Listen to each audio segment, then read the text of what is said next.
people, it's Razon here giving you my thoughts on the first Grand Prix of the season, which went down earlier today in Melbourne, Australia.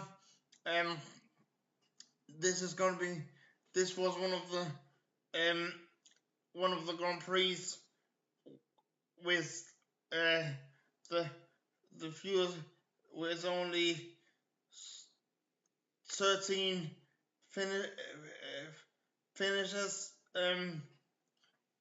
that I've seen. Fernando Alonso retired quite late, far into the race. Kevin Magnussen had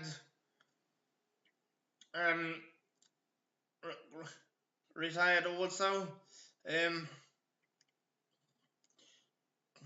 And then Lance Stroll retired after having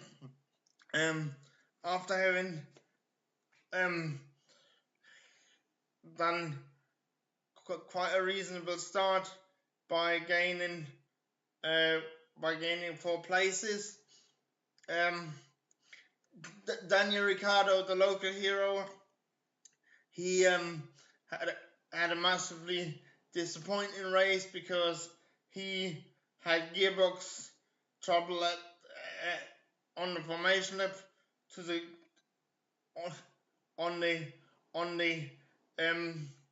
on the way to the grid, actually. So it wasn't actually the formation lap. And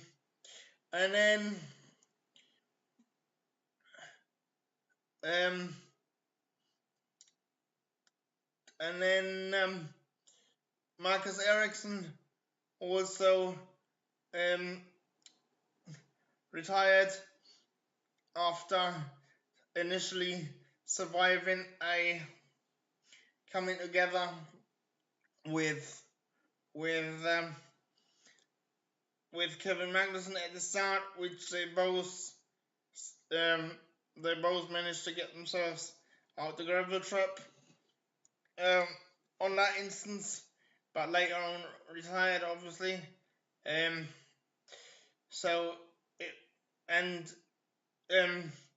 Also the other half of Roman Grosjean did retire, so due to an engine blow up. So it was a disappointing season opener for the Haas team, and the final retiree was that I'm going to mention was Julian Palmer. He had a strange kind of race because he lost power intermittently. It actually became quite dangerous. So I think ultimately he could have got a warning for the car being unsafe to drive and putting other competitors in danger, which he didn't do, which he didn't get that warning, but I was surprised about that. Anyway, the attempted pass of the race definitely has to go to Nico Hülkenberg, who tried. He was in 12th place at the time, and in front of him were Fernando Alonso in 10th place, and it was the Pink Panther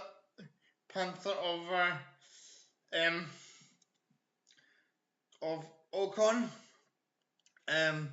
Hülkenberg tried to imitate, or shall I say, replicate a pass that Mika Häkkinen tried back in 2001, I do believe, in Belgium when he overtook Michael Schumacher and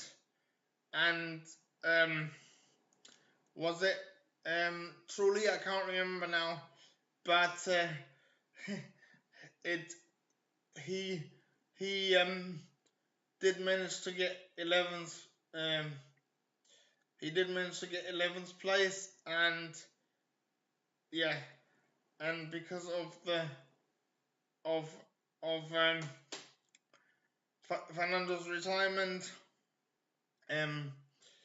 Ocon got his first points of the season. It was also a good point scoring for both the Toro Rossos, because they both finished in the points, and yep, so and so did the Force Indias with Sergio Paris finishing in 7th position. Felipe Massa finished in where he qualified in 6th position. It was quite interesting between Max Verstappen and Kimi Räikkönen, because Max Verstappen attempted to take Kimi for 4th place, although he didn't quite manage it. The thing to note here was that there was quite a lot of brake dust coming out of the brakes from Verstappen, so that was quite a heated battle. Also Valtteri Bottas and Lewis Hamilton were giving each other a run for their money, because there were times that Valtteri was actually setting quicker sector times than Hamilton. So and at one point of the race, I actually thought they would have asked Lewis Hamilton to let Bottas pass, because to try and stop Vettel from in the Ferrari to try and stop Vettel from taking the win in Australia, but that didn't happen.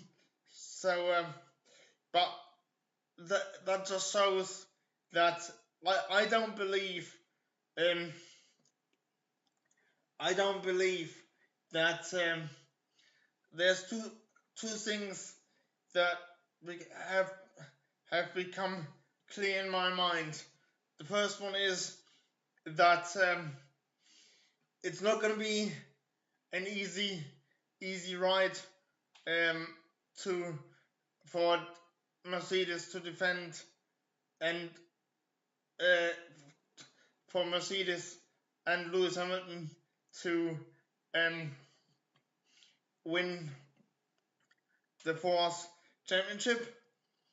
I also believe that Valtteri Bottas is gonna give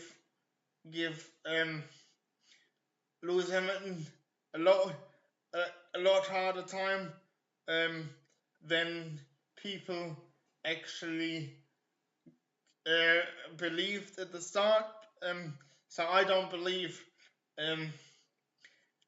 I don't believe Valtteri Bottas is just going to play water boy to Lewis Hamilton. And I believe that it's Sebastian Vettel and Ferrari. Sebastian Vettel or Kimi Raikkonen are definitely in with a chance of winning the championship. So this concludes my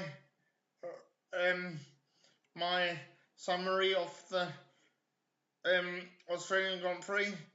Do consider subscribing if you haven't already done so.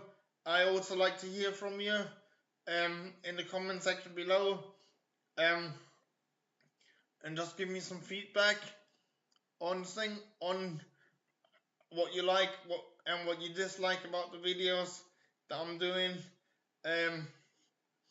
Get a discussion going. And yes,